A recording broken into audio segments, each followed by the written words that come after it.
So it's me, and I want you to pray, please.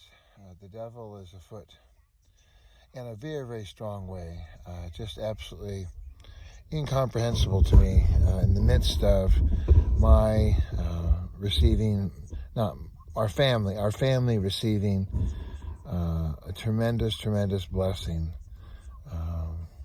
As you know, over 2 weeks ago, my normal Costa del Green vehicle, the Volvo V70, which my dear sister, Miss Vicky, she anointed and prayed for when I went and picked it up, it just stopped. And I counted every day as a blessing, obviously, that I keep going. And I count it as a blessing every day. It's always a blessing. But on that day, that was it. So as I sat there in the car waiting for the tow truck, which, 45 minutes to an hour.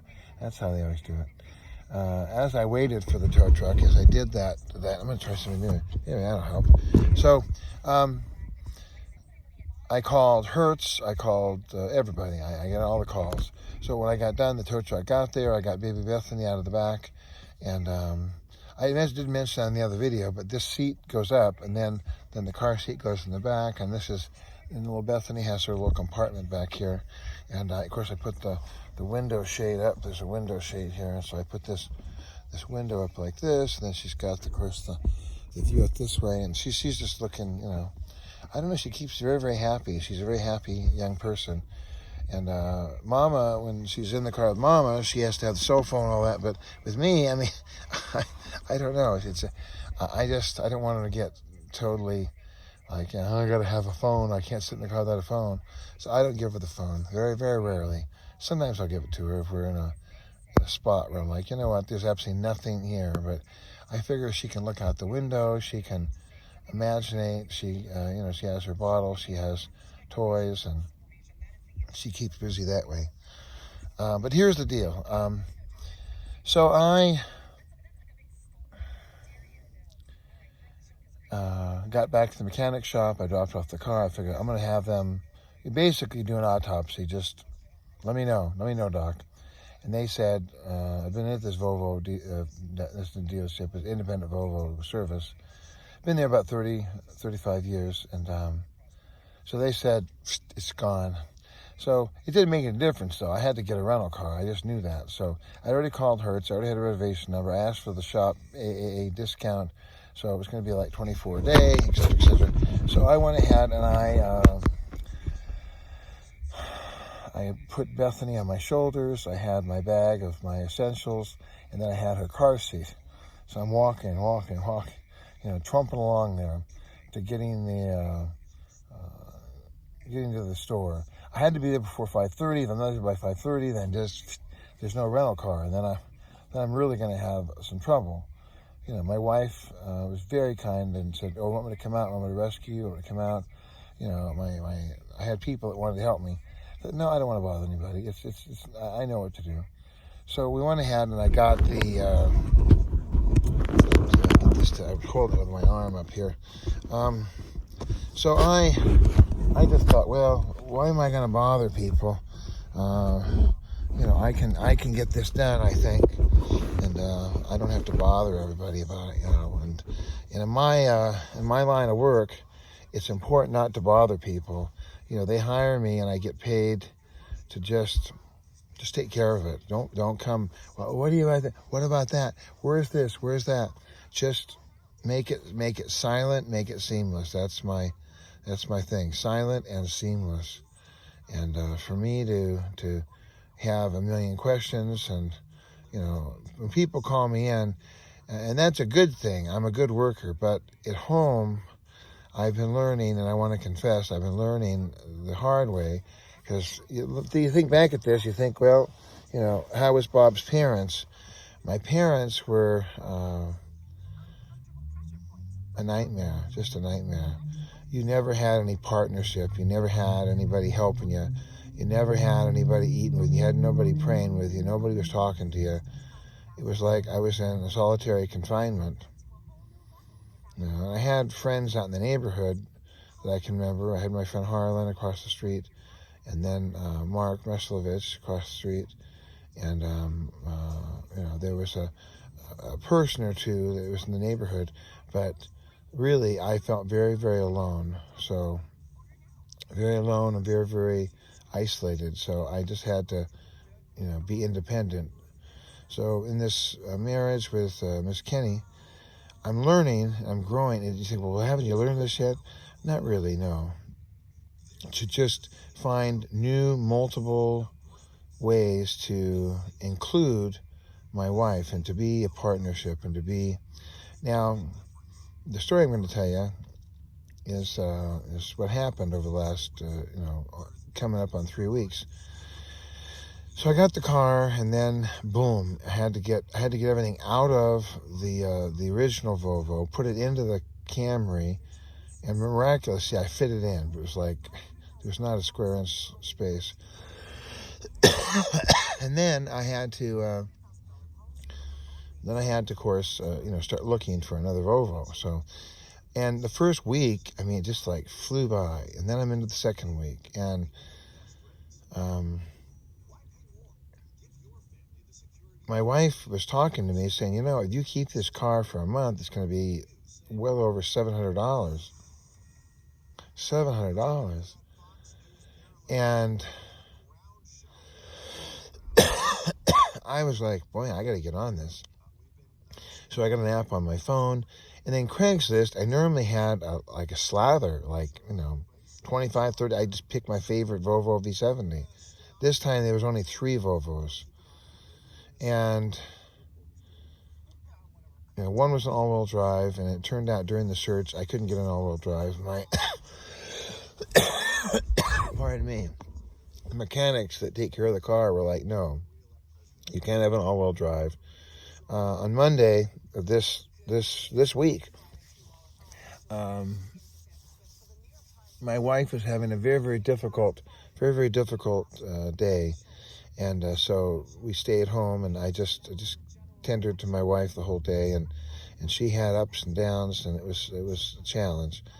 But when she got kind of a quiet, level place, then I was able to say, well, you want to go with me? You want to, we have some time. I told her about the car. She's like, well, yeah, we got to get the car. Let's go get the car. So I went out, and she loved the car. The Volvo was like amazing, and all the space. And it was a light color. You can see this upholstery is black, or dark colored upholstery here. There it is. I just barely touched it. So the upholstery is dark, the outside's dark. Of course, the headliner is perfect now. The other headliner was all messed up. I've written on it quite a bit, but this headliner is absolutely perfect.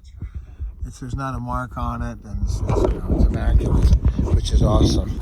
No, I'm not going to start writing all over the headliner, but I wrote over the other headliner because I was just like, I was into my third year or second year of living in my car, and I just thought, well, this car's brand new. I'm going to respect it for quite a while.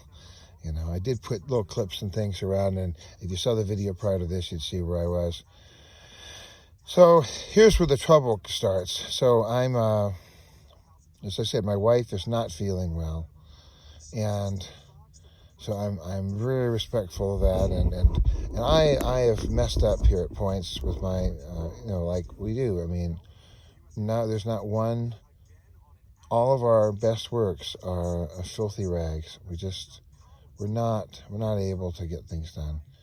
So, but I was doing okay. I took her out. We got the car. We brought it back, and the guy said, "Come here. Look up there. Look." And there was a box with oil, another box with oil. And he said, look at the shaft. And I said, this car is going to cost thousands to fix. So I thought, well, even though it ran, from what I could tell, I'm not an expert, it seemed to be okay to me. No, it wasn't going to be good. So I had to return it, and I just smiled. So, well, we'll think about it. I'm going to have to wait for the reports from the, So I never went back to North Hollywood to that little tiny dealership there. No. But during that conversation on that Monday, my wife and I, while we were shopping for cars, she was very clear. She said, number one, do not keep the rental too long, because the rental is costing us. So she put a fire under my belly. She said, take care of this. Get this done. Don't keep fooling around. So I had a spiral notebook, and I wrote down I did find 30 cars. I found about 30 cars on this app. And then I kept click. So by Tuesday, I had the whole thing set up, and I got in return emails, and I went to a dealership in Cerritos. I called North Hollywood, I called Northridge, I called Santa Ana, I called Costa Mesa, I just made all these phone calls, and I found one in Pasadena. This is perfect. It's right across the street from the thing. The car was gold. It was awesome. I took it in. I said, here's the car. And the guy says, that's all-wheel drive. So I'm like, okay, I can't do all-wheel drive, because we've had some real troubles with Volvos and all-wheel drive. And it's just more than I need. So I trust Vargas and Coco and Mike, Arden, everybody. I trust them all. And so on that Tuesday, I was just like, what am I going to do? So I prayed. And Mama said, don't keep this rental car forever. She liked the Volvo. She liked that. I knew that. So, and then financially, we can't afford, On that Monday, my wife had told me, she said, get the nicest car. You should get a new car. No more of these old cars that have all these troubles. Just get a brand new car. You deserve it. You work hard. Those were her words. So I had all this fire in my belly to go, okay, got to get something. And, I thought, well, as a partnership, as a team, she has, you deserve it. The Volvos are nice. Get a new car. It's okay, So, and then my side, I've always had the Volvo V70. I want the Volvo V70, but I knew that the next generation station wagons what do the station wagons turn into? They turn into SUVs. They turn into sports utility vehicles. So this XC90 is like a sports utility vehicle. It's way up off the ground. It's real high. And it's got a different chassis. It's a stronger chassis. When I took everything out of my Volvo, the back end went like this. It went. So after the fact that and then on that Tuesday, as I called the cars that weren't all-wheel drive, as I called the cars that seemed like they'd be good, sold. I'm bringing cash. The car in Urbandale, the guy's going to bring cash over. I'm like, I was really thought, oh my God, that whole Monday that we were home, all the cars were selling. And so all those doors were closed, but there was a little window. There was a car, and my wife also told me she'd like to have the idea of having the third row of seats. It's always real popular, and in a Volvo, it's a jumper seat in the back. It's not like, a Explorer van or, one of those big Ford vans like people have. No, this isn't quite like that. So what happened was that I went down there and I texted the guy, and I have a text. I showed my wife the text. I said, does this have a third row? And the guy said yes, at the dealership. And of course, he's a nice guy at the dealership, and he's dealing with, and we were going to go on Monday to CarMax and get a tour, have a tour, because my wife said, let's get a new car, let's just go to CarMax. And so CarMax is all pre-owned anyway, so it's not really a new car, but a dealership. She really was up on, you want a dealership, newer car, I didn't want any trouble, she really wanted to be part of it. But she was part of it. I did all those things. The old car, we drove to Ventura. We met in a parking lot. I gave the guy the $3,200 or whatever it was, and I got my car. That was it. I had one key, 2 keys, and I don't think there was any remote to it, and it turned out the transmission wasn't that good, but the Lord blessed it. I mean, it moved right along the road there, and for all those years, I can't remember what year it was, but probably like 5 to 7 years. I mean, it's been a long time. So here comes, I go down to Costa Mesa, and the guy opens it up, and the car is a beautiful car. It's all dark blue. It's gorgeous, and he tells me this, remember, of one owner, an older couple in Agoura Hills, Calabasas area. So I was like, wow. I had all the paperwork. The Carfax is perfect. He gave Bethany a little car fox, little doll, little plush toy. And we opened the back up, and there is no third row seat. I said, oh, that's my wife really wanted a third row seat. But we don't really have to have a third row seat. And then I wanted a Volvo V70, and this is not a Volvo V70. So both of us aren't getting what we want. We're kind of compromising, but not compromising in a way that's a mechanical failure or that's some kind of problem or, oh my God, I hate this car. No, this was like the nicest car I ever seen, and had very low miles, and 120,000 is really low for a car that's almost 20 years old. But it's in meticulous condition. And the other Volvo I drove for about 300,000 miles. So let me wrap this up, because I got to get to Red Cross. It's Red Cross Day, and that's why I'm here. I went, and then I joined this credit union to get a loan, and they approved me for $4,000. Well, this car was $1,300 more. So it wasn't like $10,000 or $20,000 more. It was just a little bit higher. But I thought, well, I'm going to have to ask the schools first if I can do that. So I'm on the phone, and the guy says, no, we deal with them all the time. You do? I never heard of the schools first, but you do? And then he knew Myra, the gal at the building. And so I'm shooting videos and taking pictures and sending to my wife. And Bethany Rose is on the little chair, and she's playing with the stuff. And then Myra comes up, and normally to increase the credit limit, it takes an hour or two to have that processed. But Myra's, I'm going to run upstairs. I'm going to see if I can expedite this. And sure enough, boom, came back down. It got done. I signed the dozens and dozens of papers and made the promises, and I got the warranty, and I pay a little bit extra month. I'm going to be paying, I haven't paid anything yet, but paying extra every month to get the extra warranty. So if I die, or if the car gets totaled, or then the loan will be paid off. That's like a little insurance.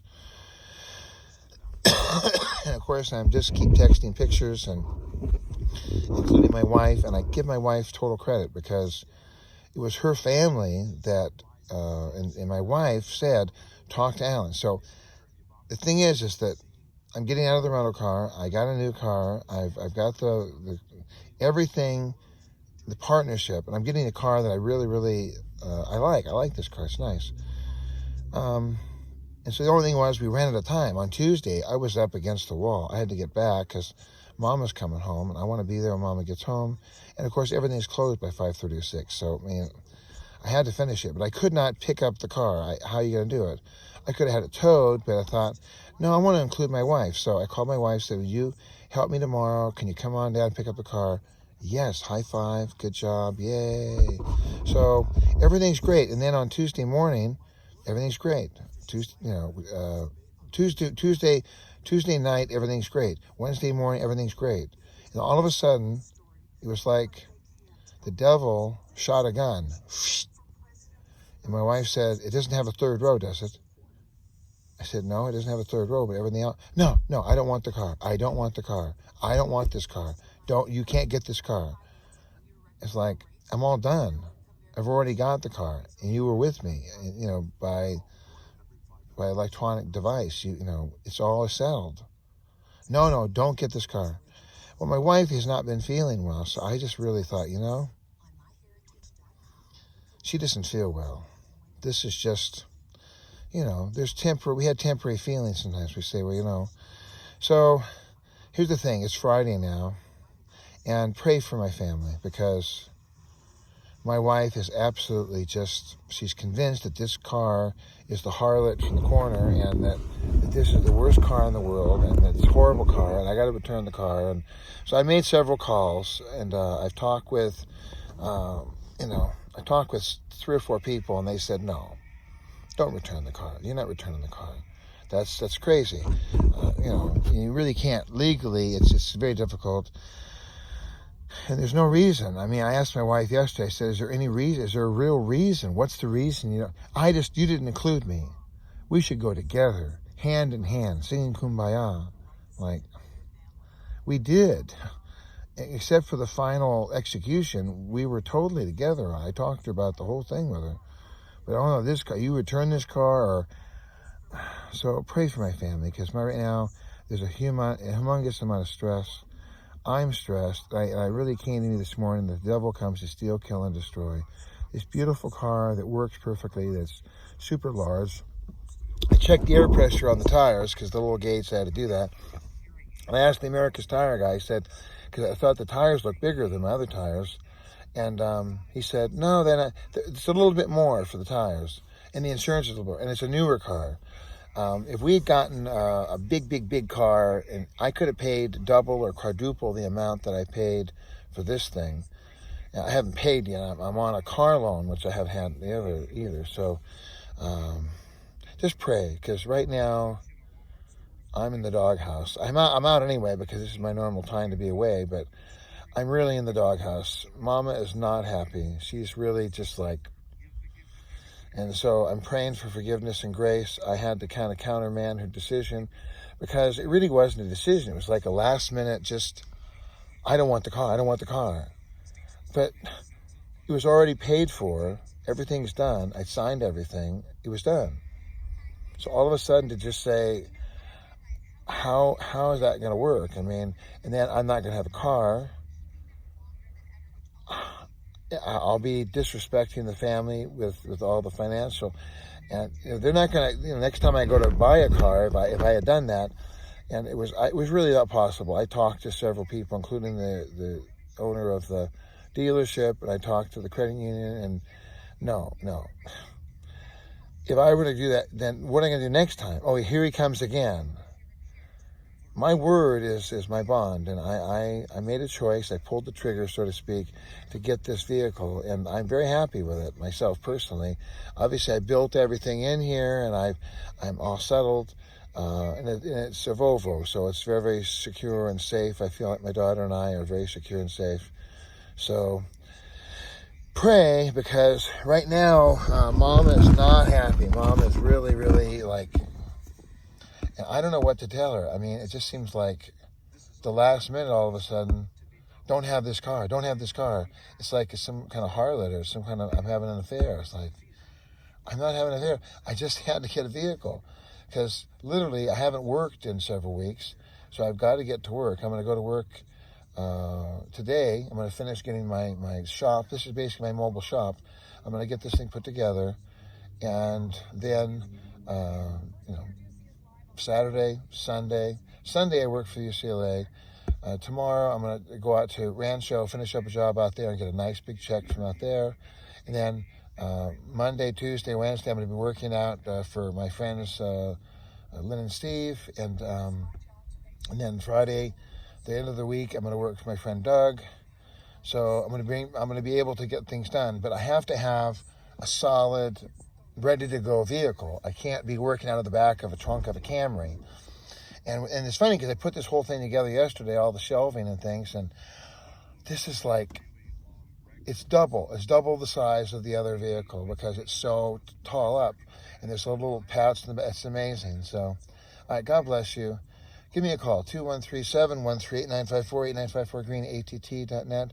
And this may be the single Bob you're talking to now. According to my wife, if I don't get rid of this car, I'm a single man.